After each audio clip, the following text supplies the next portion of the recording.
Gross domestic product, or GDP, is one of the most important indicators used to measure a nation's economic health. It represents the total market value of all goods and services produced within a country's borders over a specific period, usually a quarter or a year. In simple terms, GDP tells us how much a country produces and how fast its economy is growing.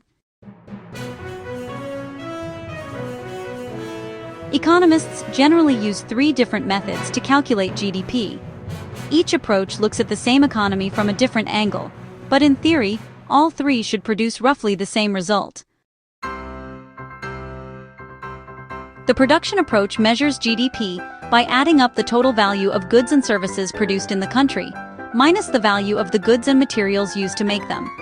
For example, if a shoe factory produces shoes worth $10 million in 1 year and spends $3 million on raw materials like leather and rubber, its contribution to GDP is $7 million. This approach focuses on value added at each stage of production, from raw materials to finished products.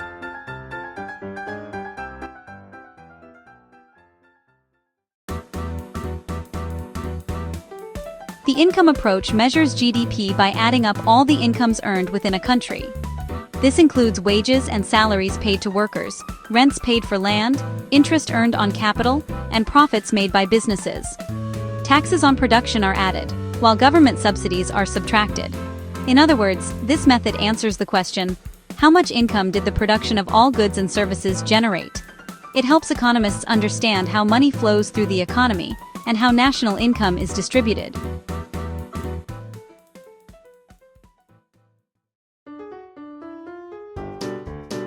This is the most commonly used method, especially by governments and financial institutions. It measures the total spending on a country's final goods and services.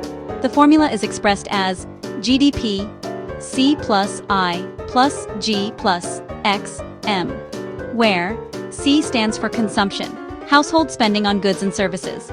I stands for investment, spending by businesses on factories, equipment, and infrastructure. G stands for government spending, expenditures on public services such as healthcare, education, and defense. XM represents net exports, the value of exports minus imports. If a country exports more than it imports, this adds to GDP. If it imports more, GDP decreases. GDP can be calculated at current prices, nominal GDP, or adjusted for inflation, real GDP. Nominal GDP measures output using current market prices, while real GDP removes the effects of inflation to show true economic growth. Real GDP is therefore a more accurate measure of a country's actual economic progress over time.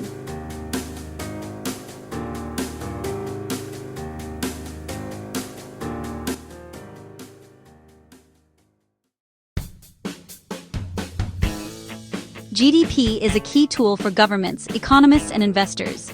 It shows whether an economy is expanding or contracting. It helps policymakers decide on fiscal and monetary policies. Investors use it to assess the strength of a country's market and business environment. Rising GDP usually means higher employment and better living standards, while falling GDP may signal economic trouble or recession. Calculating GDP is not just a statistical exercise, it's a snapshot of a nation's overall economic health.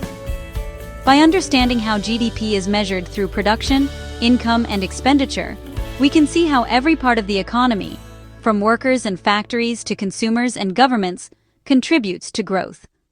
In short, GDP tells the story of how a country creates value, generates income, and builds its path toward prosperity.